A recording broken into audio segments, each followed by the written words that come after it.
여러분, 혹시 이런 생각해 보신 적 있으십니까?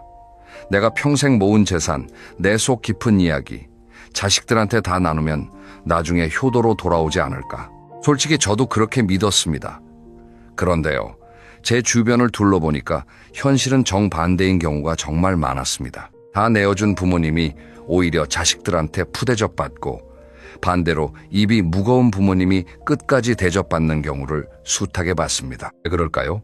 오늘 이 영상에서는요, 여러분의 노후 품격과 생존을 좌우하는 결정적인 비밀 3가지를 말씀드리려 합니다. 이 3가지만 알아두시면 자식과의 관계에서 끌려다니지 않고 당당하게 노후를 보내실 수 있습니다. 끝까지 함께 해주십시오. 마지막에 제가 드리는 한마디가 여러분의 남은 인생을 완전히 바꿔놓을 수도 있습니다. 자, 그럼 첫 번째 비밀부터 시작하겠습니다. 바로 여러분의 정확한 재산이 얼마인지 이걸 자식에게 알려선 안 된다는 겁니다. 이 말 듣는 순간 좀 서운하실 수 있어요. 내 자식인데 뭘 숨기냐? 우리 가족끼리 비밀이 어딨어? 이렇게 생각하시는 분 분명 계실 겁니다. 그 마음 충분히 이해합니다. 그런데요, 잠깐 이런 상황을 한번 떠올려 보십시오. 여러분이 장을 보러 마트에 갔다고 생각해 보세요. 지갑 속에 10,000원짜리 한 장 들어있을 때랑 50만 원이 들어있을 때랑 장바구니 담는 게 같습니까? 다르죠. 사람 심리가 그렇습니다. 내 수중에 얼마가 있는지 알면 거기에 맞춰서 계획을 세우고 심하면 기대를 키웁니다. 자식도 예외가 아닙니다. 제 지인 중에 70대 초반의 어르신이 한 분 계셨습니다. 평생 공무원으로 사시면서 알뜰하게 모으신 분이에요. 퇴직금이랑 연금, 부동산까지 합치니까 꽤 여유가 있으셨죠. 그분이 어느 날 큰아들한테 전 재산 규모를 싹 다 알려주셨습니다. 왜냐하면 아들이 사업을 시작한다면서 자금이 필요하다. 아버지 재산이 정확히 얼마나 있는지 알아야 계획을 세울 수 있다.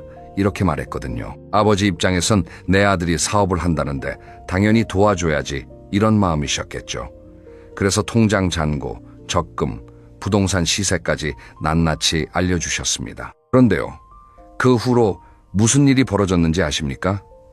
아들이 처음엔 3천만 원만 빌려달라고 했습니다. 그 다음엔 5천만 원, 또 그 다음엔 1억. 사업이 어렵다. 여기서 포기하면 다 날린다. 이러면서요. 아버지는 차마 거절을 못하셨어요. 왜냐면 아들이 이미 아버지한테 얼마가 있는지 다 알고 있으니까요. 아직 여유가 있잖아. 왜 안 도와주시냐. 이런 식으로 나오는 겁니다. 결국 그 어르신은 2년도 안 돼서 노후 자금의 상당 부분을 잃으셨습니다. 아들 사업은 결국 실패했고요. 나중에 그 어르신이 저한테 이런 말씀을 하시더라고요. 돈이 얼마 있는지 알려준 게 가장 큰 실수였다. 그때부터 아들 눈에 내가 아버지가 아니라 은행으로 보인 것 같다. 이 말씀을 하실 때 그 눈빛이 지금도 잊히지 않습니다. 또 다른 경우를 말씀드릴게요. 이건 좀 더 흔한 이야기입니다. 부모님이 아파트 한 채하고 예금 좀 있다는 걸 자식 셋이 다 알고 있었습니다. 부모님 살아계실 때부터 벌써 자식들끼리 속으로 계산을 하고 있는 겁니다. 아파트는 누가 가질 건지, 예금은 어떻게 나눌 건지. 아직 부모님이 건강하게 살아계신데도요. 명절 때 모이면 겉으로는 웃고 떠들지만 돌아서면 큰형이 이미 너무 많이 받아갔다. 막내만 봐준다. 이런 이야기가 오가는 겁니다. 이게 전부 재산 규모가 투명하게 드러나 있기 때문에 벌어지는 일입니다. 여러분, 여기서 중요한 핵심을 말씀드리겠습니다. 자식에게 재산을 숨기라는 게 아닙니다. 거짓말을 하라는 것도 아닙니다. 다만 구체적인 숫자를 알려줄 필요가 없다는 겁니다. 가장 좋은 대답은 이겁니다. 적당히 먹고 살 만큼은 있다. 이 한마디면 됩니다. 혹시 자식이 더 캐물으면요, 걱정 안 해도 된다. 나는 내 노후는 내가 알아서 한다. 이렇게만 하시면 됩니다. 이게 차갑게 들리실 수 있어요. 하지만 이건 자식을 밀어내는 말이 아니라 서로 편안한 관계를 유지하기 위한 지혜로운 울타리 같은 겁니다. 울타리가 있어야 정원이 아름답게 유지되잖아요. 그 울타리를 허물어버리면 정원도 뒤엉키게 됩니다. 그리고 한 가지 더 말씀드리고 싶은 게 있습니다. 재산 규모를 알려주는 것보다 더 위험한 게 있어요. 바로 상속 계획을 미리 말하는 겁니다. 너한테 아파트 줄게, 너는 예금 가져라, 이런 식으로 미리 말씀하시는 분들이 계신데요.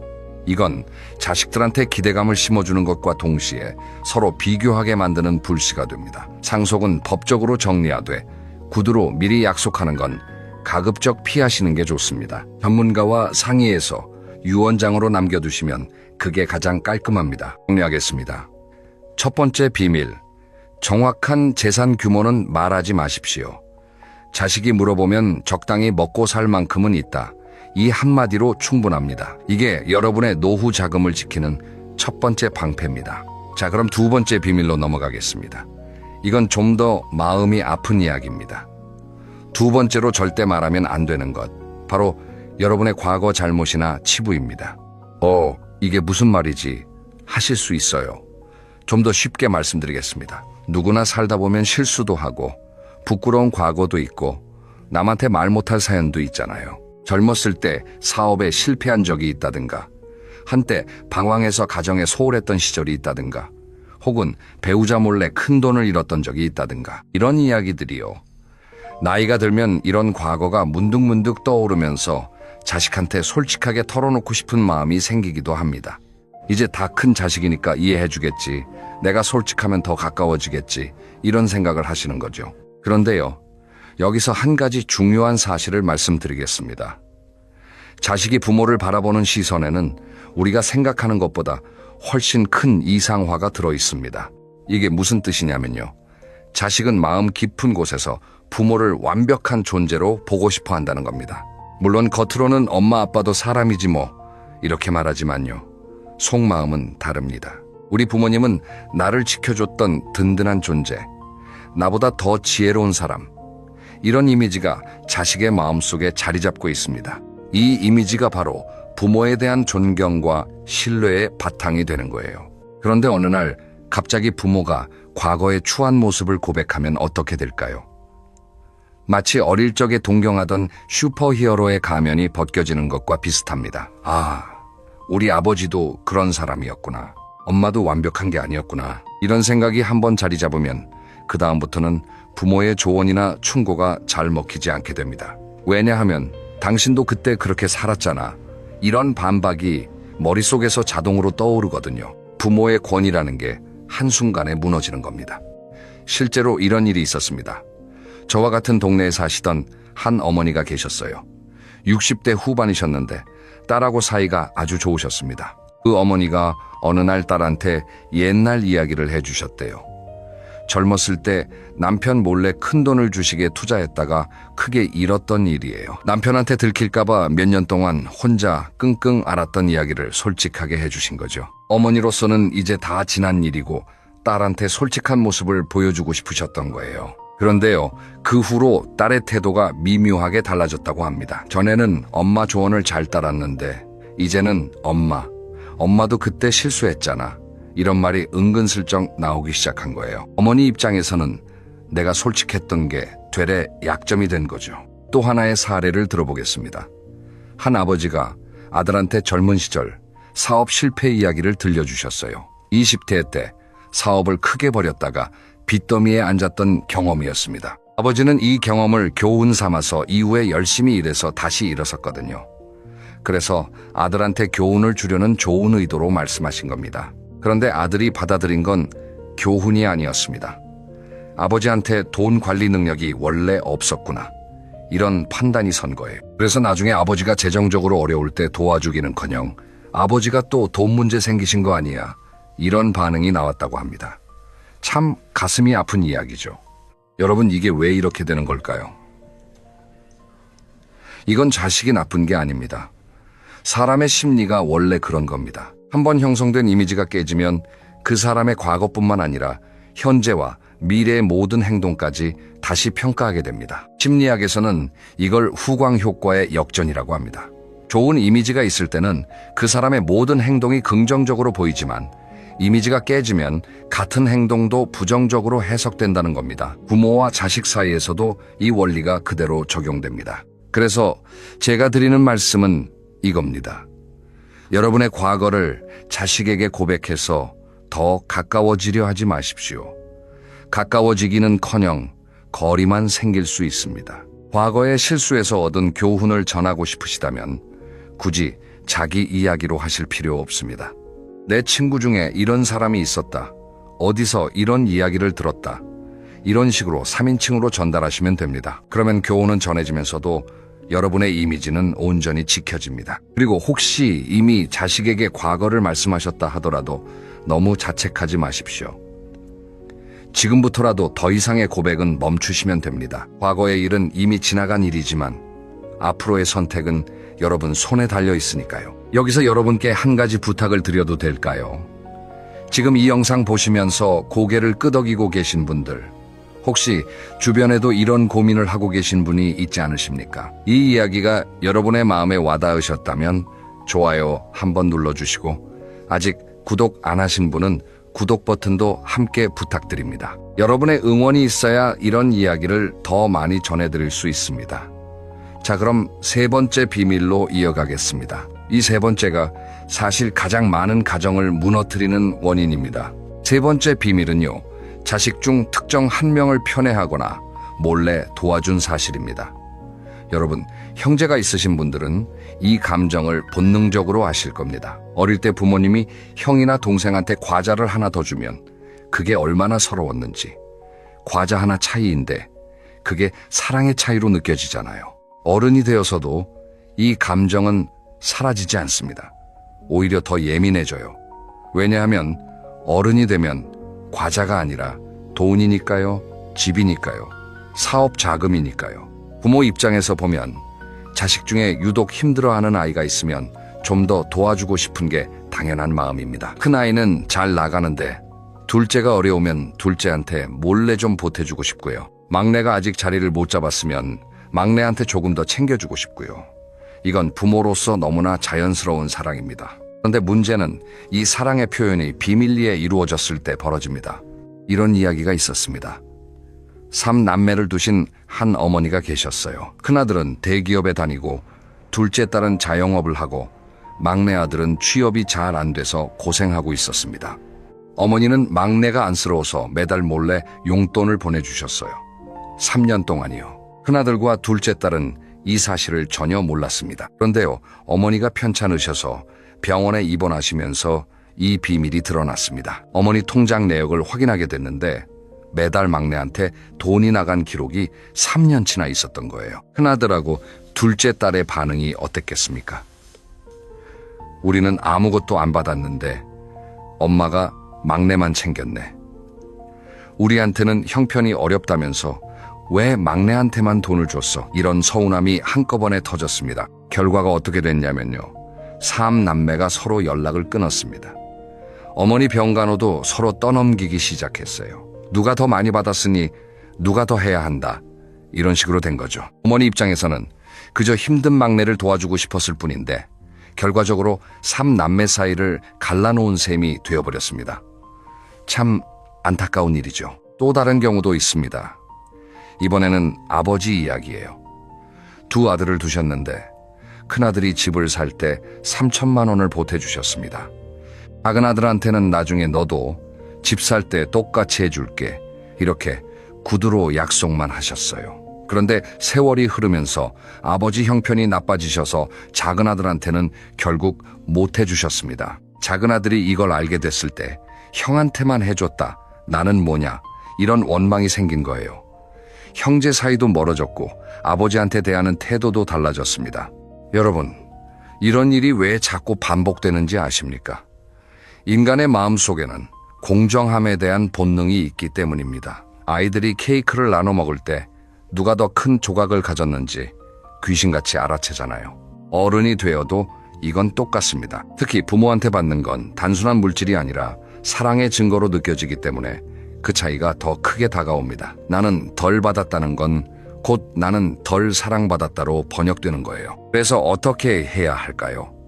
가장 좋은 방법은 도움을 줄 때 가능하면 공평하게 그리고 투명하게 주는 겁니다. 하지만 현실적으로 모든 자식에게 똑같이 줄 수 없는 상황도 있잖아요. 그럴 때는 차라리 아무한테도 주지 않는 게 나을 수 있습니다. 아니면 줄 때 나머지 자식들에게도 솔직하게 설명하시는 게 좋습니다. 막내가 지금 많이 힘드니까 좀 보태줬다. 너희도 나중에 힘들면 똑같이 도와줄 거다. 이렇게 미리 소통을 하시는 거예요. 가장 위험한 건 몰래 하는 겁니다. 비밀은 반드시 드러나게 되어 있습니다. 그리고 비밀이 드러났을 때의 충격은 도움 자체의 크기보다 훨씬 큽니다.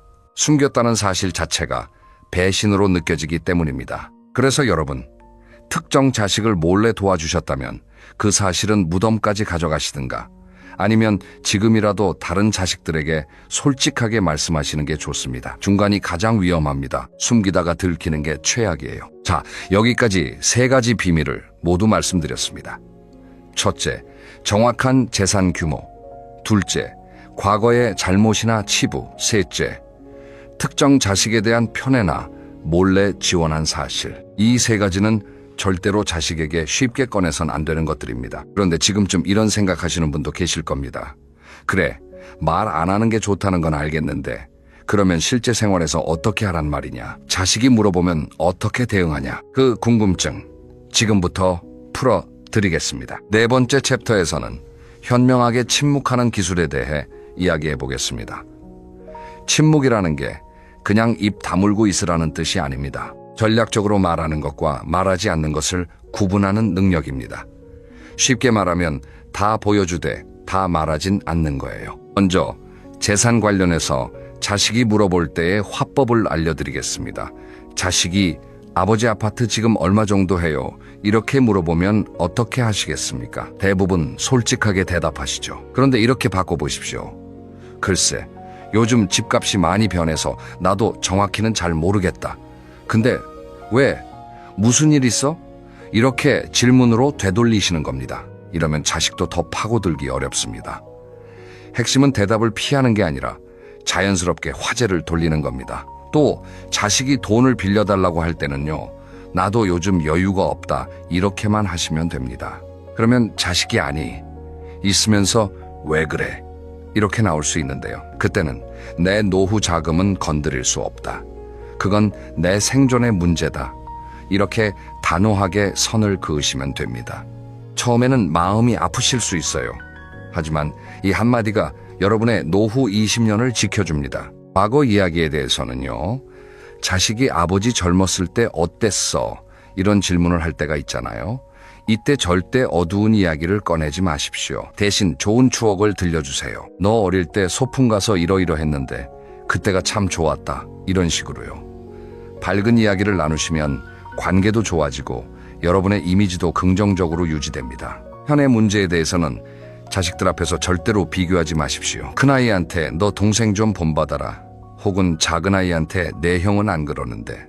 이런 말은 금물입니다. 모든 자식에게 각각 다른 장점을 칭찬해 주시되 다른 자식과 비교하는 방식은 쓰지 마십시오. 그리고 도움을 줄 때는 가능하면 같은 기준으로 투명하게 하시고요.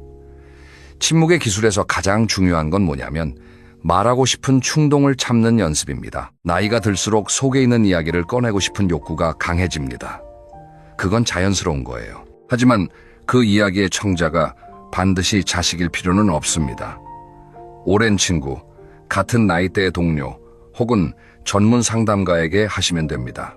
자식에게는 부모로서의 모습만 보여주셔도 충분합니다. 모든 걸 나눠야만 진짜 가족인 건 아닙니다. 적당한 비밀이 오히려 건강한 관계를 만들어줍니다. 자, 이제 5번째 챕터로 넘어가겠습니다.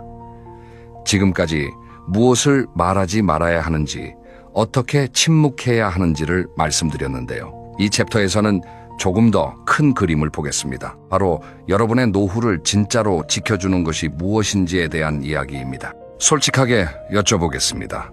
여러분, 노후에 가장 든든한 게 뭐라고 생각하십니까? 효도하는 자식?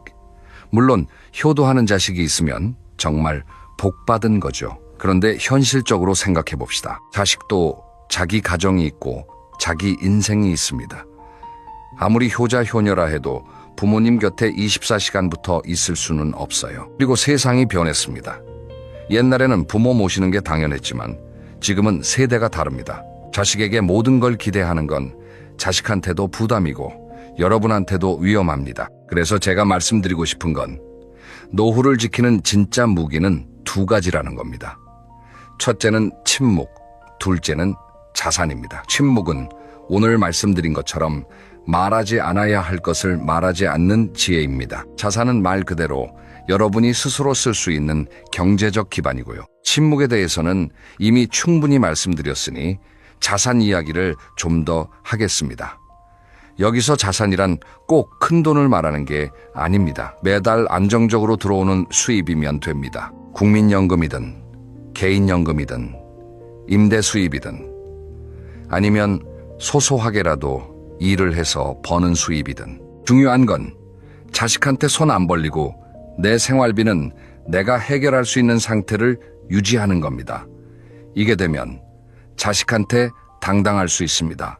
자식도 부모가 경제적으로 독립해 계시면 오히려 더 존경합니다. 반대로 부모가 자식한테 경제적으로 의존하기 시작하면 관계가 미묘하게 틀어지기 시작해요. 그건 부모 자식 간의 사랑이 부족해서가 아니라 인간관계의 역학이 그렇기 때문입니다. 한 가지 비유를 들어보겠습니다. 나무 한 그루를 생각해 보세요. 뿌리가 튼튼한 나무는 태풍이 와도 쓰러지지 않습니다. 가지가 좀 부러지더라도 뿌리가 살아있으면 다시 새순이 나오잖아요. 여러분의 노후에서 뿌리는 뭐냐면 바로 경제적 자립과 심리적 독립입니다. 이 뿌리가 튼튼하면 자식이 효도를 하든 못하든 여러분은 흔들리지 않습니다. 자식의 효도는 비나 햇볕 같은 거예요. 있으면 좋지만 없어도 뿌리가 튼튼하면 나무는 살아남습니다. 그리고 한 가지 더 말씀드리겠습니다. 현명한 거리두기가 진짜 사랑이라는 것을요. 자식에게 모든 걸 퍼주고 모든 걸 공유하는 게 사랑이라고 생각하기 쉽지만 그건 가끔 집착이 될 수 있습니다. 자식도 성인이 되면 자기만의 세계가 필요하고 부모도 자기만의 세계를 유지하셔야 합니다. 적당한 거리가 있어야 그리움이 생기고 그리움이 있어야 만남이 소중해집니다. 매일 붙어 있으면 오히려 사소한 것에 짜증이 나고 감사함을 잊게 됩니다. 제가 아는 80대 어르신 한 분이 이런 말씀을 하신 적이 있습니다. 자식한테 매달리면 내가 자식의 짐이 되고 적당히 떨어져 있으면 자식이 나를 보물처럼 여긴다. 참 깊은 말씀이시죠. 이 어르신은 자식들한테 독립적으로 사시면서 가끔 전화하고 명절에 만나고 손주들 올 때 맛있는 거 대주시는 그런 소소한 교류만 하셨거든요. 그런데 자식들이 그 어르신을 정말 대단하게 여기더라고요. 우리 아버지는 절대 우리한테 부담 안 주신다, 진짜 멋있다, 이런 이야기를 하더군요. 여러분, 노후의 품격이란 건 얼마나 많이 가지고 있느냐가 아니라 얼마나 당당하게 서 있느냐에서 나옵니다. 자식에게 기대지 않고 내 두 발로 서 있는 모습, 비밀을 지킬 줄 아는 단단한 내면, 이것이 자식이 진심으로 부모를 존경하게 만드는 힘입니다. 돈을 퍼줘서 존경받는 게 아닙니다. 과거를 다 고백해서 가까워지는 게 아닙니다. 공정하게 대하면서도 적당한 비밀을 유지하는 것, 이게 노후의 지혜입니다. 자, 이제 마지막으로 오늘 이야기를 정리해드리겠습니다. 그리고 여러분께 진심으로 드리고 싶은 말씀이 있습니다. 오늘 말씀드린 핵심을 세 줄로 요약하면 이렇습니다. 첫째, 재산은 숫자가 아니라 안개처럼 보여주십시오. 적당히 먹고 살 만큼 있다. 이 한마디로 충분합니다. 둘째, 과거의 실수는 교훈만 남기고 이야기 자체는 가슴속에 묻어두십시오. 셋째, 자식을 도울 때는 공평하게, 투명하게, 비밀스러운 편에는 결국 모두를 불행하게 만듭니다. 그리고 오늘 이 영상을 보시면서 가장 기억해 주셨으면 하는 건 이겁니다. 여러분이 가장 먼저 챙겨야 할 사람은 자식이 아니라 바로 여러분 자신입니다. 평생을 자식을 위해, 가족을 위해 헌신하셨잖아요. 이제는 여러분 차례입니다. 여러분의 건강, 여러분의 행복, 여러분의 노후 자금, 이걸 가장 먼저 챙기시는 게 이기적인 게 아닙니다. 그게 오히려 자식한테도 좋은 겁니다. 부모가 건강하고 행복하면 자식도 마음이 편하거든요. 부모가 힘들어하면 자식도 괴로운 거지만 그 괴로움이 반드시 효도로 연결되지는 않습니다. 현실적으로요. 오늘 이 이야기를 들으시고 혹시 마음이 무거우셨던 분들도 계실 겁니다. 나는 이미 다 말해버렸는데, 나는 이미 너무 많이 줘버렸는데, 이런 생각을 하실 수도 있어요. 괜찮습니다. 지금부터 바꾸시면 됩니다. 오늘이 여러분 인생에서 가장 젊은 날이잖아요. 오늘부터 조금씩 달라지시면 됩니다. 한꺼번에 다 바꿀 필요 없습니다. 오늘은 재산 이야기를 한번 덜 하는 것부터 시작해보세요. 내일은 과거 이야기를 꺼내려다 한번 참아보세요. 이런 작은 변화들이 모이면 6개월 후, 1년 후에 여러분과 자식의 관계가 놀라울 정도로 달라져 있을 겁니다. 여러분 곁에서 함께 이야기 나눌 수 있어서 참 감사합니다. 혹시 오늘 이 영상이 마음에 와닿으셨다면 주변에 이런 고민을 하고 계신 분들한테도 공유해 주세요. 혼자 끙끙 앓고 계신 분들이 이 이야기를 들으시면 큰 힘이 될 겁니다. 다음 영상에서는 자식에게 재산을 넘겨줄 때 반드시 지켜야 할 원칙에 대해서 이야기해 보겠습니다. 상속과 증여, 이것만은 꼭 알고 하셔야 후회가 없습니다. 그 이야기도 꼭 함께 해주십시오. 그때까지 건강하시고 오늘도 여러분 자신을 가장 먼저 사랑해 주시길 바랍니다. 감사합니다. 여러분, 은퇴 후에 가장 무서운 병이 뭐라고 생각하세요? 암, 치매, 물론 그것도 무섭죠. 그런데 정작 많은 분들이 놓치고 있는 게 하나 있습니다. 바로 우울증입니다. 놀라운 사실 하나 알려드릴게요. 우리나라 60대 이상 중장년층 중에서 우울 증상을 경험하는 분이 무려 4명 중 1명이라는 조사 결과가 있습니다. 4명 중 1명이에요. 길에서 마주치는 어르신 4분 가운데 한 분은 마음속에 짐을 지고 계신 거예요. 그런데 더 안타까운 건 많은 분들이 이걸 그냥 나이 탓으로 돌린다는 겁니다. 기운이 없으면 나이 먹어서 그렇지 뭐, 입맛이 없으면 원래 나이 들면 그런 거야, 이렇게 넘기시거든요. 오늘 저는 이 이야기를 꼭 하고 싶었습니다. 왜냐하면 우울증은 막을 수 있거든요. 그것도 돈을 거의 들이지 않고요. 비싼 약을 사야 하는 것도 아니고 큰 병원에 다녀야 하는 것도 아닙니다. 매일의 작은 습관, 소소한 취미, 사람과의 따뜻한 연결, 이런 것들이 모이면 우울증이라는 거대한 파도를 막아주는 방파제가 됩니다. 이 영상이 끝날 때쯤이면 여러분은 내일 아침부터 당장 실천할 수 있는 루틴 하나를 갖게 되실 거예요. 끝까지 함께 해주시면 분명 도움이 될 겁니다. 자, 그럼 시작해 볼까요? 자, 그러면 먼저 이 질문부터 해볼게요. 왜 은퇴하고 나면 마음이 무너지는 걸까요? 여러분 혹시 이런 경험 있으신가요? 수십 년 동안 매일 아침 같은 시간에 일어나서 출근하고 회의하고 점심 먹고 퇴근하고, 이 반복이 힘들기도 했지만 어찌 보면 내 하루를 지탱해주는 뼈대 같은 거였단 말이에요. 그런데 은퇴를 하면 이 뼈대가 한순간에 사라집니다. 비유를 하나 들어볼게요. 오래된 나무를 생각해 보세요. 나무가 서 있으려면 뿌리가 필요하잖아요. 직장이라는 게 사실은 우리 일상의 뿌리 같은 존재였던 거예요. 매일 만나는 동료들, 해야 할 업무, 점심때 뭘 먹을지 고민하는 것까지, 이런 소소한 것들이 전부 뿌리였어요. 그 뿌리가 갑자기 뽑히면 나무가 어떻게 되겠어요? 흔들리겠죠. 쓰러질 수도 있고요. 은퇴 후에 찾아오는 감정이 딱 그겁니다. 처음 한두 달은 좋아요. 아, 이제 자유다. 늦잠도 자고, 밀린 드라마도 보고, 여행도 다니고. 그런데 석 달쯤 지나면 슬슬 이상한 기분이 찾아옵니다.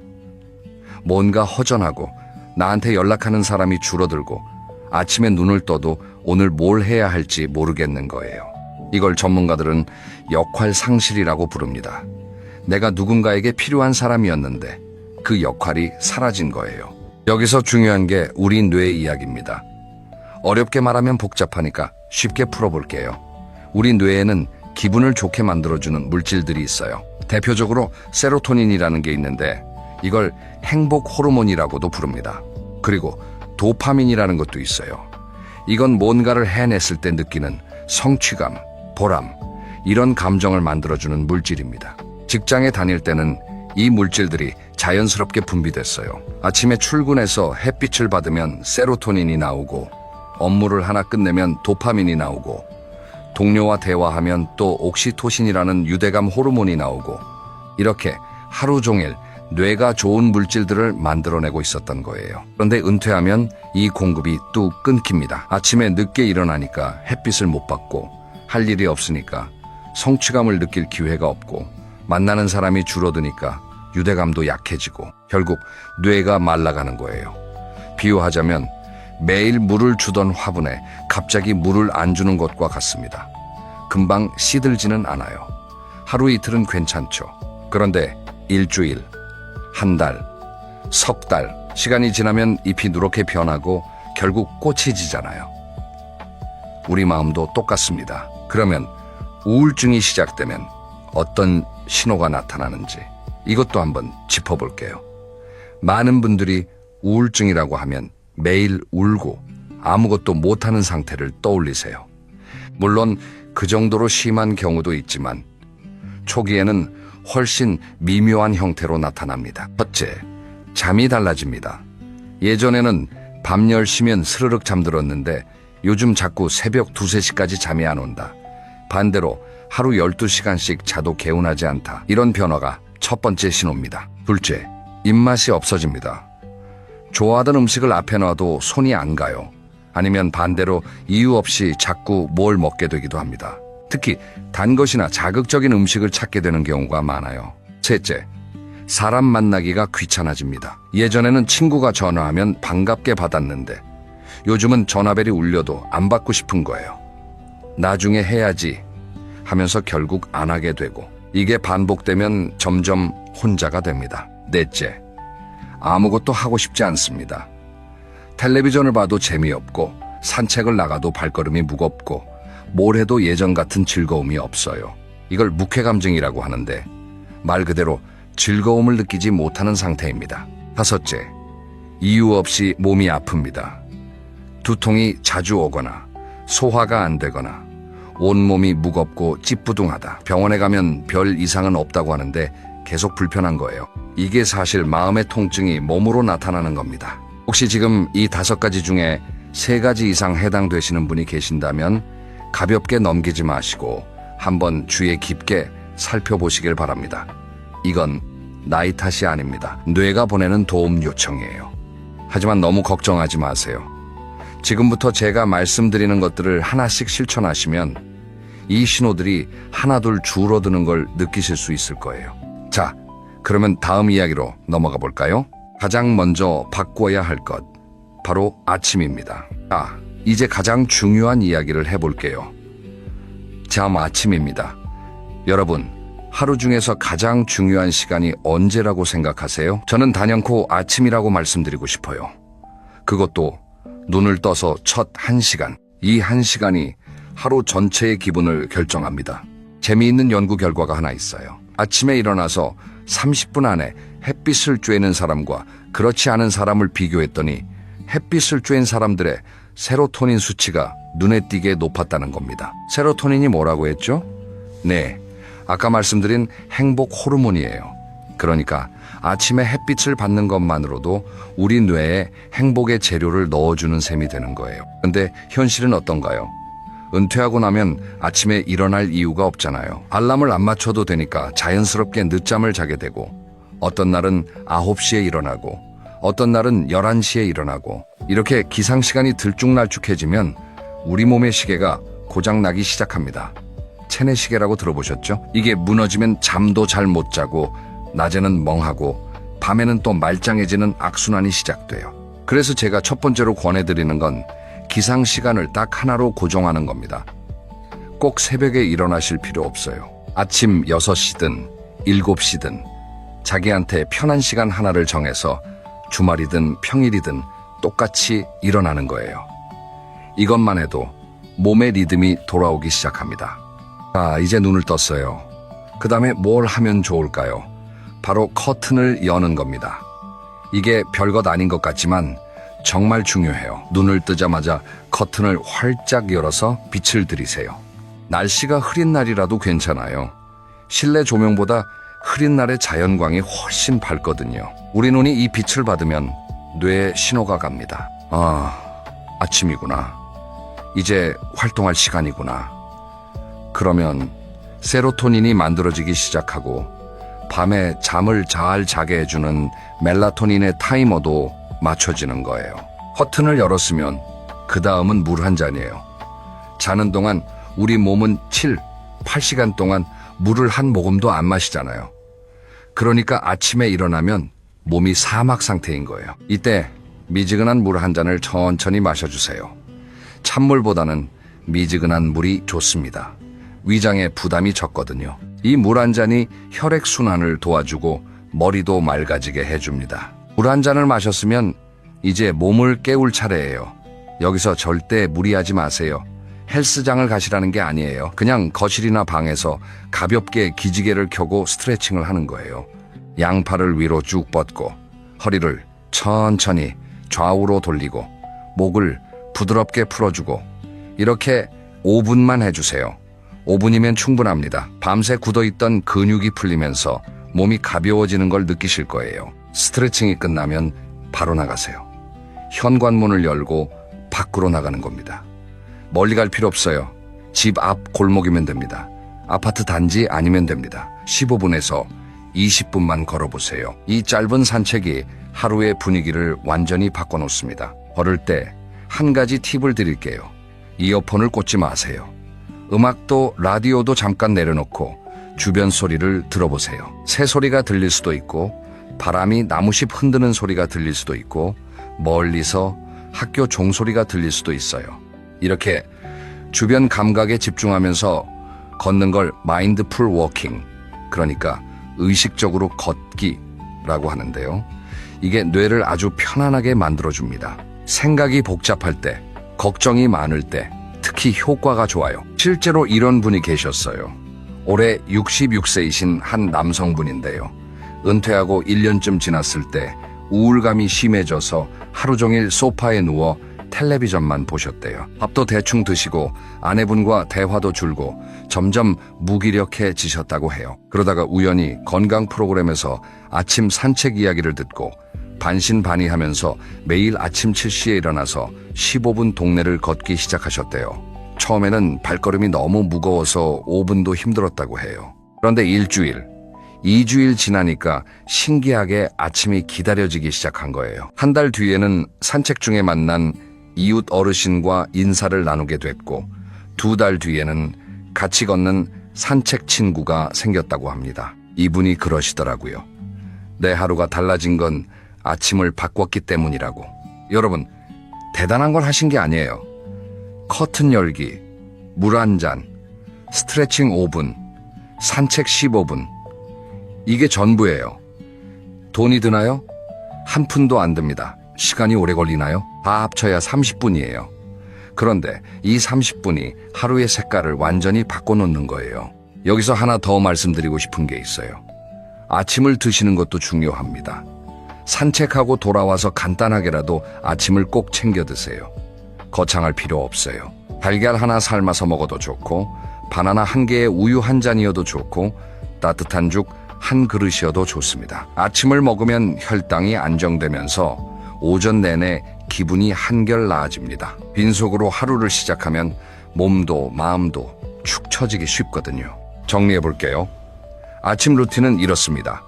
정해진 시간에 일어나기, 커튼 열기, 물 한 잔, 5분 스트레칭, 15분 동네 산책, 간단한 아침 식사, 이 6가지를 순서대로 하는 겁니다. 이걸 3주만 반복해 보세요. 3주면 습관이 됩니다. 습관이 되면 의지력이 필요 없어요.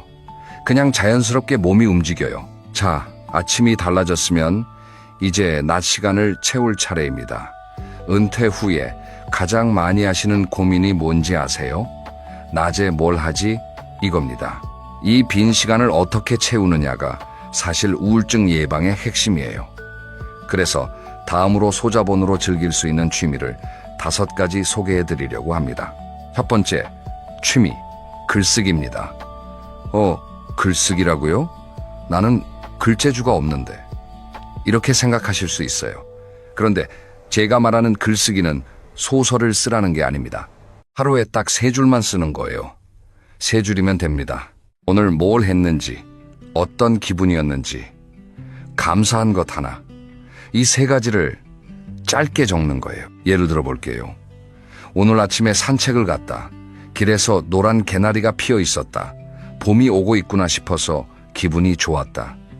이렇게요. 30초면 쓸 수 있잖아요. 이게 왜 좋으냐면 자기 감정을 글로 적는 것 자체가 감정을 정리하는 효과가 있어요. 머릿속에서만 빙빙 돌던 생각이 글로 나오면 한결 가벼워집니다. 미국의 한 심리학 연구에서는 매일 감사한 것 3가지를 적은 사람들이 3개월 후에 행복감이 크게 올라갔다는 결과도 있어요. 노트 한 권과 펜 하나, 이게 전부입니다. 돈이 얼마 들겠어요? 다이소에 가면 1,000원이면 노트를 살 수 있고 집에 굴러다니는 펜을 쓰면 되는 거잖아요. 아니면 스마트폰 메모장에 적으셔도 되고요. 중요한 건 매일 같은 시간에 적는 거예요. 저는 저녁 식사 후를 추천드려요.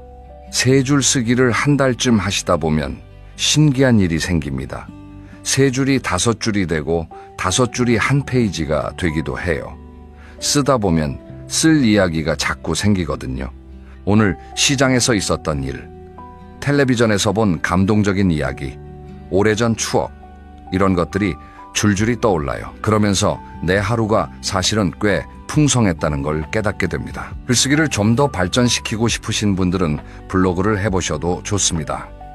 네이버 블로그나 다음 블로그 무료잖아요. 거기에 오늘의 산책 일기를 올린다거나 요리한 사진을 올린다거나 손주 자랑을 한다거나 이런 소소한 기록이 쌓이면 나중에 굉장히 소중한 자산이 됩니다. 나만의 자서전이 만들어지는 거예요. 2번째 취미, 텃밭 가꾸기입니다. 텃밭이라고 하면 넓은 밭이 필요하다고 생각하실 수 있는데 전혀 그렇지 않아요. 베란다 화분 몇 개면 충분합니다. 대파, 상추, 방울토마토, 고추, 이런 것들은 화분에서도 아주 잘 자라요. 씨앗 한 봉지가 얼마인 줄 아세요? 1,000원에서 2,000원이면 살 수 있어요. 화분도 재활용 페트병을 잘라서 만들면 공짜고요. 크은 화원에서 한 봉지에 3,000원이면 넉넉합니다. 이 적은 비용으로 얼마나 큰 기쁨을 얻을 수 있는지 모릅니다. 텃밭 가꾸기가 우울증 예방에 왜 좋은지 아세요? 첫째, 매일 돌봐야 할 대상이 생깁니다. 아침에 일어나면 물을 줘야 하고 잎이 잘 자라고 있는지 확인해야 하고 벌레가 붙지는 않았는지 살펴야 해요. 이 작은 책임감이 하루의 목적을 만들어줍니다. 둘째, 성장을 눈으로 볼 수 있어요. 어제는 씨앗이었던 게 오늘은 싹이 나오고 다음 주에는 잎이 펴지고 한 달 뒤에는 열매가 열려요. 이 과정을 지켜보면서 느끼는 뿌듯함. 이게 아까 말씀드린 도파민입니다. 내가 뭔가를 키워냈다는 성취감이 뇌를 활기차게 만들어주는 거예요. 셋째, 직접 키운 채소로 요리를 해먹는 즐거움이 있어요. 내가 키운 상추로 쌈을 싸먹고 내가 키운 대파로 파전을 부쳐먹. 이 맛은 마트에서 사온 것과는 차원이 다릅니다. 뭔가 이걸 먹을 자격이 있다는 느낌, 그 뿌듯함까지 함께 맛보는 거예요. 한 가지 팁을 더 드리자면 텃밭 일지를 써보세요. 아까 말씀드린 글쓰기와 연결하는 겁니다. 오늘 물을 줬다. 새 잎이 2장 나왔다. 첫 번째 방울토마토가 빨갛게 익기 시작했다. 이렇게 기록하면 글쓰기 습관도 들이고 텃밭 관리도 되고 일석이조예요. 3번째 취미, 걷기 모임입니다. 앞에서 아침 산책 이야기를 했는데 이번에는 조금 다른 차원의 걷기예요. 혼자 걷는 것도 좋지만 함께 걸으면 효과가 배가 됩니다. 요즘 동네마다 걷기 모임이 정말 많아요. 주민센터나 복지관에 문의하시면 무료로 운영하는 걷기 프로그램을 찾으실 수 있어요. 아니면 인터넷 카페에서 동네 이름과 걷기 모임을 검색해 보셔도 됩니다. 보통 일주일에 한두 번 근처 공원이나 하천 두구를 함께 걷는 방식이에요. 비용은 대부분 무료이거나 월 회비 5,000원에서 1만 원 정도입니다. 걷기 모임이 좋은 이유는 운동과 사교가 동시에 이루어지기 때문이에요. 나란히 걸으면서 이런저런 이야기를 나누잖아요. 어제 무슨 반찬 만들었는지, 요즘 무릎이 좀 아프다는 이야기, 손주가 시험을 잘 봤다는 자랑. 이런 가벼운 대화가 사실은 엄청난 심리적 보호막이 됩니다. 왜냐하면 누군가에게 내 이야기를 하고 또 누군가의 이야기를 들어준다는 것 자체가 관계라는 느낌을 주거든요. 나는 이 모임에서 환영받는 사람이야. 다음 주에 또 이 사람들을 만날 수 있어. 이런 기대감이 생기면 일주일이 훨씬 풍요로워져요. 혹시 모임에 나가는 게 부담스럽다는 분도 계실 거예요. 처음에는 그럴 수 있어요. 낯선 사람들 사이에 들어가는 게 쉬운 일은 아니니까요. 그런 분들은 먼저 2-3번만 나가보세요. 처음에는 구경만 해도 됩니다. 억지로 말을 걸 필요도 없어요. 그냥 함께 걷기만 하면 돼요. 같이 걷다 보면 자연스럽게 인사하게 되고 인사가 대화로 이어지고 대화가 우정이 됩니다. 네 번째 취미, 요리 실험입니다. 이건 특히 남성분들에게 강력하게 추천드려요. 은퇴 후 남성 우울증이 여성보다 더 빠르게 진행되는 경우가 많은데 그 이유 중 하나가 혼자 밥을 못 챙겨 먹는다는 거예요. 요리는 생각보다 아주 훌륭한 뇌 운동입니다. 한번 생각해 보세요. 요리를 하려면 재료를 준비하고 순서를 계획하고 불 조절을 하고 간을 맞추고 타이밍을 맞춰야 해요. 이 모든 과정에서 뇌의 여러 영역이 동시에 활성화됩니다. 머리가 좋아지는 운동을 하면서 동시에 맛있는 결과물까지 얻는 거예요. 처음부터 어려운 요리를 할 필요 없어요. 달걀 프라이부터 시작하세요. 달걀 프라이를 잘 만들 수 있게 되면 달걀말이에 도전하고 달걀말이가 되면 볶음밥을 만들어 보고 이렇게 단계를 하나씩 올려가는 거예요. 유튜브에 검색하면 초보자용 요리 영상이 수백 개 있습니다. 요리의 또 다른 장점은 누군가에게 나눠줄 수 있다는 거예요. 내가 만든 반찬을 옆집에 갖다 드린다. 손주한테 할아버지가 만든 볶음밥이라고 내놓는다. 이때 상대방이 맛있다고 해줄 때의 그 기분, 이게 바로 존재감이에요. 내가 누군가에게 줄 수 있는 사람이라는 느낌. 이 존재감이 우울증을 막아주는 아주 단단한 울타리가 됩니다. 다섯 번째 취미, 무료 온라인 강좌입니다. 요즘 세상은 정말 좋아졌어요. 예전에는 뭔가를 배우려면 학원에 등록하고 수업료를 내야 했잖아요. 그런데 지금은 집에서 스마트폰 하나로 거의 모든 걸 배울 수 있습니다. 국가에서 운영하는 무료 평생교육 플랫폼이 여러 개 있어요. K묵시라고 들어보셨나요? 여기서 역사, 철학, 건강, 외국어 등 정말 다양한 강좌를 무료로 들을 수 있어요. 유튜브에서도 대학 교수님들이 올려놓은 명강의가 넘쳐나고요. 배움이 왜 우울증 예방에 좋은지 아세요? 새로운 것을 배우면 뇌에서 새로운 신경 연결이 만들어집니다. 이걸 신경가소성이라고 하는데 쉽게 말하면 뇌가 젊어진다는 뜻이에요. 한 가지 추천드리고 싶은 건 외국어 공부예요. 영어가 부담스러우시면 일본어도 좋고요. 우리말과 어순이 비슷해서 중장년층이 배우시기에 수월합니다. 유튜브에서 기초 일본어 강의를 검색해서 하루에 10분씩만 들어보세요. 히라가나를 하나씩 외울 때마다 느끼는 그 작은 성취감이 하루를 밝게 만들어줍니다. 여기서 중요한 건 결과가 아니라 과정이에요. 일본어를 유창하게 하겠다는 목표보다는 오늘 새 단어 3개를 배웠다는 소소한 기쁨에 집중하세요. 이 작은 기쁨들이 쌓이면 커다란 자신감이 됩니다. 나이 들어서도 나는 배울 수 있는 사람이야. 이 마음이 우울을 밀어내는 힘이 됩니다. 여기까지 5가지 취미를 말씀드렸습니다. 글쓰기, 텃밭 가꾸기, 걷기 모임, 요리 실험, 무료 온라인 강좌. 이 중에 뭔가 하나쯤은 끌리는 게 있으신가요? 지금 당장 5개를 다 하실 필요 없어요. 딱 하나만 골라보세요. 하나만 시작해도 석 달 뒤에 놀라운 변화가 찾아옵니다. 그런데요, 사실 취미만으로는 부족한 게 하나 있어요. 아무리 좋은 취미를 가지고 있어도 그 기쁨을 나눌 사람이 없으면 오래 못 가거든요. 인간은 결국 관계 속에서 행복을 느끼는 존재입니다. 그래서 다음 이야기는 사람과의 연결에 대한 거예요. 여러분, 혼자 있는 것과 외로운 것은 같은 걸까요? 아닙니다. 완전히 다른 겁니다. 혼자 있는 건 선택이에요. 오늘은 조용히 나만의 시간을 보내고 싶다. 이건 건강한 혼자만의 시간이에요. 그런데 외로운 건 다릅니다. 누군가와 함께하고 싶은데 그럴 수 없는 상태, 연락할 사람이 떠오르지 않는 상태, 이게 외로움이에요. 그리고 이 외로움이 우울증의 가장 강력한 촉매제입니다. 연구에 따르면 만성적인 외로움이 건강에 미치는 악영향은 하루에 담배를 15갭이 피우는 것과 맞먹는다고 합니다. 놀랍지 않으세요? 외로움이 담배만큼 몸에 해롭다는 거예요. 그만큼 사람과의 연결은 건강의 필수 요소라는 뜻입니다. 은퇴 후에 관계가 줄어드는 건 자연스러운 일이에요. 직장 동료들과 멀어지고 자녀들은 바쁘고 친구들도 하나둘 건강 문제로 만나기 어려워지고 이건 누구의 잘못도 아닙니다. 삶의 단계가 바뀌면 관계도 바뀌는 거예요. 하지만 바뀐다고 끊어지는 건 아니에요. 새롭게 연결하면 됩니다. 첫째, 하루에 전화 한 통이에요. 매일 한 사람에게 전화를 걸어보세요. 오래 통화할 필요 없어요. 3분이면 됩니다. 요즘 어떻게 지내? 건강은 좀 어때? 이 짧은 안부가 나와 상대방 모두에게 따뜻한 온기를 줍니다. 전화 한 통이 얼마나 큰 힘을 가지고 있는지 아세요? 전화를 받는 사람도 기분이 좋아지지만 전화를 거는 사람은 더 좋아집니다. 왜냐하면 내가 누군가를 걱정하고 있다는 사실 자체가 나에게 역할을 만들어주거든요. 나는 아직 누군가를 챙길 수 있는 사람이야.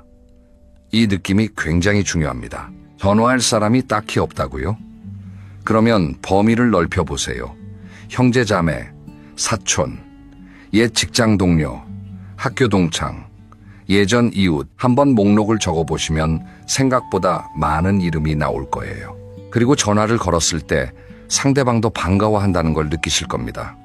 다들 비슷한 외로움을 느끼고 있거든요. 먼저 손을 내미는 사람이 관계의 문을 여는 겁니다. 둘째, 동네 커뮤니티에 참여하는 겁니다. 아까 걷기 모임 이야기를 했는데 그것 말고도 동네에는 다양한 모임이 있어요. 주민센터에서 운영하는 문화 프로그램, 도서관 독서 모임, 교회나 절, 성당 같은 종교 활동, 봉사단체, 이런 곳에 발을 들여놓으면 새로운 사람들을 만날 기회가 자연스럽게 생깁니다. 특히 봉사활동을 추천드려요. 봉사는 돈이 안 들잖아요. 그런데 얻는 건 어마어마합니다. 독거 어르신에게 도시락을 배달한다거나 지역 아이들에게 한글을 가르쳐 준다거나 공원 쓰레기를 줍는 봉사에 참여한다거나 이런 활동을 하면 내가 이 사회에 아직 필요한 사람이라는 걸 느끼게 돼요. 이 느낌이 우울증의 핵심 원인인 역할 상실감을 정면으로 치유해 줍니다. 셋째, 손주나 자녀와의 정기 연락입니다. 요즘 젊은 세대는 바쁘잖아요. 자녀들이 매일 전화하기는 현실적으로 어렵다는 거 이해해야 합니다. 그런데 그걸 이해하면서도 서운한 마음이 드는 게 또 인지상정이잖아요. 그래서 제가 제안드리는 건 정기 약속을 만드는 거예요. 예를 들어 매주 일요일 오후 2시에 영상통화를 하자. 이런 식으로 날짜와 시간을 정해놓는 겁니다. 영상통화를 할 때 팁 하나 드릴게요. 이것저것 캐묻지 마세요. 밥은 먹었니? 돈은 부족하지 않니? 언제 올 거니? 이런 질문이 반복되면 자녀들도 부담을 느끼게 됩니다. 그 대신 내 이야기를 해주세요. 오늘 베란다 토마토에 꽃이 피었어. 아침에 산책하다가 예쁜 카페를 발견했어. 요리를 새로 배우고 있는데 생각보다 재밌어. 이렇게 내가 즐겁게 지내고 있다는 이야기를 들으면 자녀들도 안심이 되고 대화가 훨씬 편안해집니다.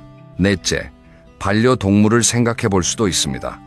강아지나 고양이를 키우시기 어려우시면 작은 물고기 한 마리라도 괜찮아요. 생명이 있는 존재가 내 곁에 있다는 것 자체가 위로가 됩니다. 강아지를 키우시는 분이라면 매일 산책을 나가야 하니까 자연스럽게 외출이 늘어나고 산책 중에 다른 강아지 주인분들과 인사를 나누게 되면서 새로운 관계도 만들어지고요. 여기서 한 가지 중요한 말씀을 드릴게요. 관계를 유지하는 데 있어서 가장 중요한 건 완벽한 대화가 아닙니다. 그냥 거기 있다는 걸 보여주는 거예요. 전화를 걸었을 때 특별한 이야기를 할 필요 없어요. 그냥 목소리를 들려주면 돼요. 모임에 나갔을 때 재미있는 말을 해야 할 필요 없어요. 그냥 가서 같이 앉아 있으면 돼요. 이 존재 자체가 연결이고 이 연결이 외로움을 녹여줍니다. 자, 다음 이야기로 넘어가기 전에 하나만 더 짚을게요. 혹시 이런 생각을 하신 분 계세요? 이런 것들 다 좋은데 돈 걱정이 너무 커서 뭘 할 마음이 안 나요.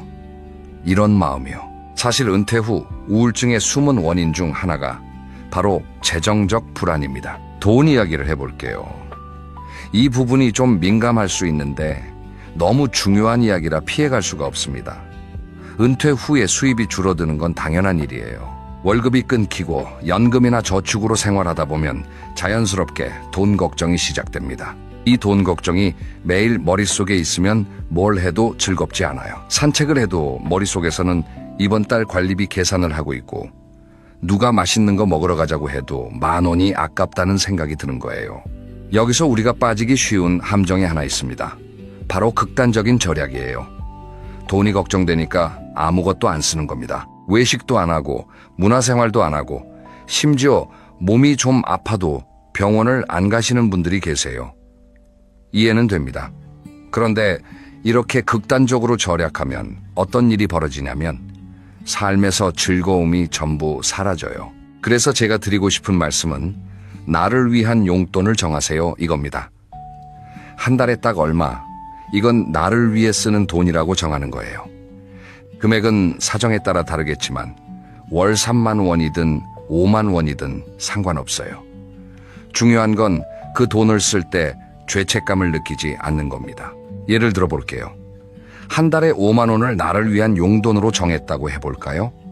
이 5만 원으로 할 수 있는 것들이 생각보다 많아요.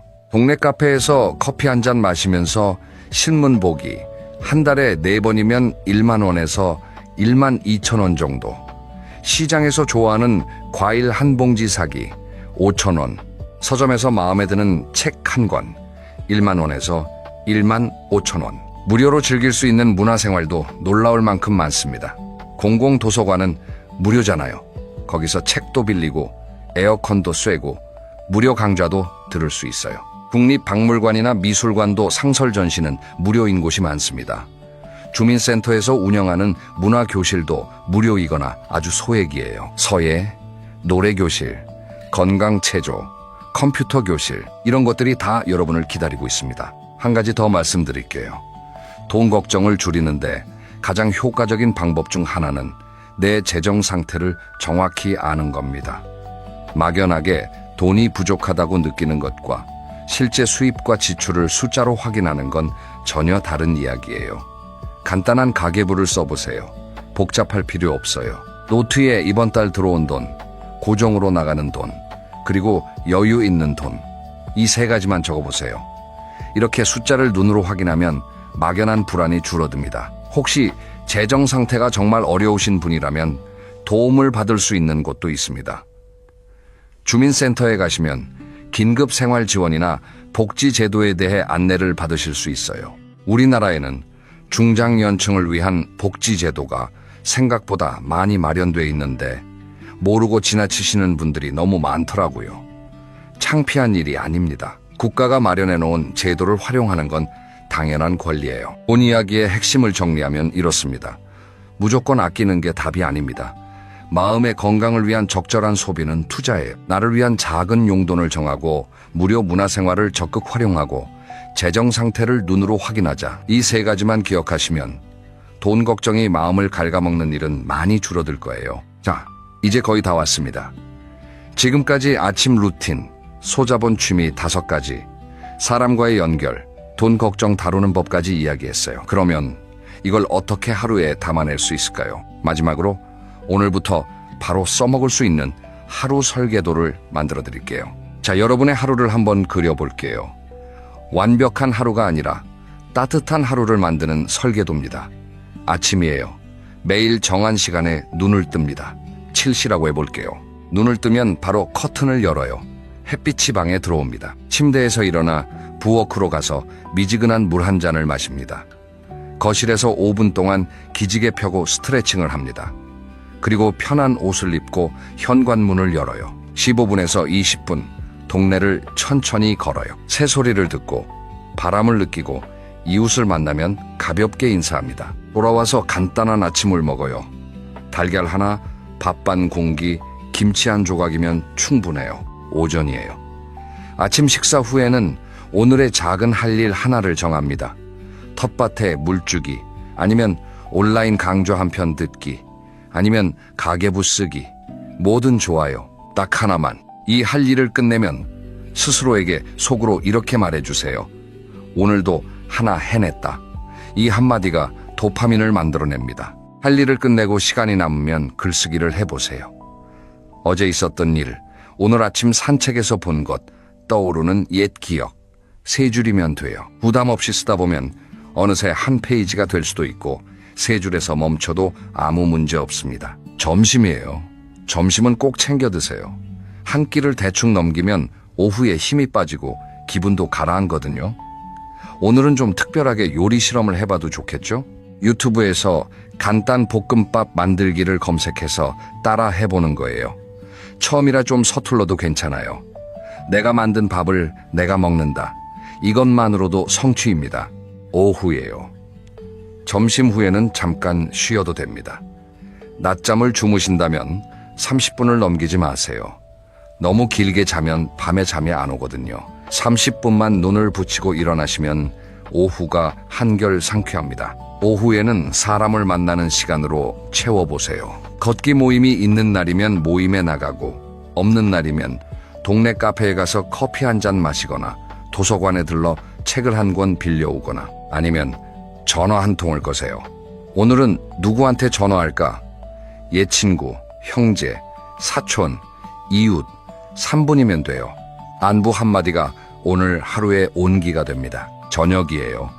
저녁 식사를 하고 나면 하루를 정리하는 시간을 가져보세요. 노트를 꺼내 오늘의 세 줄을 적습니다. 그리고 잠자리에 들기 전에 내일 아침에 할 일 하나를 미리 떠올려 놓으세요. 내일 아침에는 텃밭 물 줘야지. 이런 식으로요. 내일 할 일이 있다는 건 내일 일어날 이유가 있다는 뜻이에요. 이 작은 이유 하나가 아침을 열어줍니다. 밤에는 스마트폰을 좀 멀리 두세요. 잠자리에서 스마트폰을 보면 뇌가 다시 깨어나서 잠들기 어려워집니다. 화면에서 나오는 빛이 멜라토닌 분비를 방해하거든요. 대신 가벼운 책을 읽거나 조용한 음악을 틀어놓으세요. 그리고 매일 같은 시간에 잠드는 걸 목표로 하시면 좋겠습니다. 이게 완벽한 하루의 모습은 아닐 거예요. 어떤 날은 산책을 빠뜨릴 수도 있고, 어떤 날은 글을 안 쓸 수도 있고, 어떤 날은 아무도 만나고 싶지 않을 수도 있어요. 그래도 괜찮습니다. 중요한 건 완벽함이 아니라 방향이에요. 어제보다 한 가지만 더 하면 그게 바로 루틴의 시작입니다. 이유를 하나 더 들어볼게요. 우리가 만들고 있는 이 루틴은 벽돌 한 장 한 장 쌓는 것과 같아요. 오늘 벽돌 한 장을 올렸다고 당장 집이 완성되지는 않죠. 하지만 한 장, 두 장, 석 장 매일 꾸준히 쌓다 보면 어느 날 돌아보면 제법 든든한 벽이 서 있는 걸 발견하게 됩니다. 그 벽이 바로 우울증이라는 차가운 바람을 막아주는 방파제가 되는 거예요. 자, 오늘 긴 시간 함께 해주셨습니다. 마지막으로 핵심을 정리해 드릴게요. 하나, 아침을 바꾸세요. 같은 시간에 일어나서 커튼 열고 물 한 잔, 스트레칭, 15분 산책, 간단한 아침 식사. 이 루틴이 하루의 기초가 됩니다. 둘, 소자본 취미를 하나 고르세요. 글쓰기, 텃밭 가꾸기, 걷기 모임, 요리 실험, 온라인 강좌 5개 중에 하나만 시작하면 됩니다. 셋, 사람과 연결하세요. 하루에 전화 한 통, 일주일에 모임 한 번, 가족과 정기 약속 하나. 이 작은 연결이 외로움을 막아줍니다. 넷, 돈 걱정에 갇히지 마세요. 나를 위한 소소한 용돈을 정하고 무료 문화생활을 찾아 누리세요. 섯, 완벽하지 않아도 됩니다. 어제보다 한 가지만 더 하면 그게 이미 훌륭한 하루입니다. 여러분, 은퇴가 끝이 아닙니다. 새로운 하루의 시작이에요. 다만 그 하루를 어떻게 채우느냐는 내가 선택할 수 있습니다. 오늘 이 영상을 보신 여러분은 이미 그 선택의 첫걸음을 내디디신 거예요. 내일 아침 눈을 뜨시면 커튼부터 열어보세요. 햇빛이 들어올 때 오늘 하루도 괜찮겠다는 기분이 드실 겁니다. 다음 영상에서는 혼자서도 건강하게 챙길 수 있는 한 끼 식단에 대해 이야기해 보려고 합니다. 영양도 챙기고 지갑도 지키는 현실적인 식사법 기대해 주세요. 오늘도 영상 봐주셔서 감사합니다. 구독과 좋아요 한번 눌러주시면 더 좋은 이야기로 찾아뵐게요. 그럼 건강하고 따뜻한 하루 되세요. 감사합니다.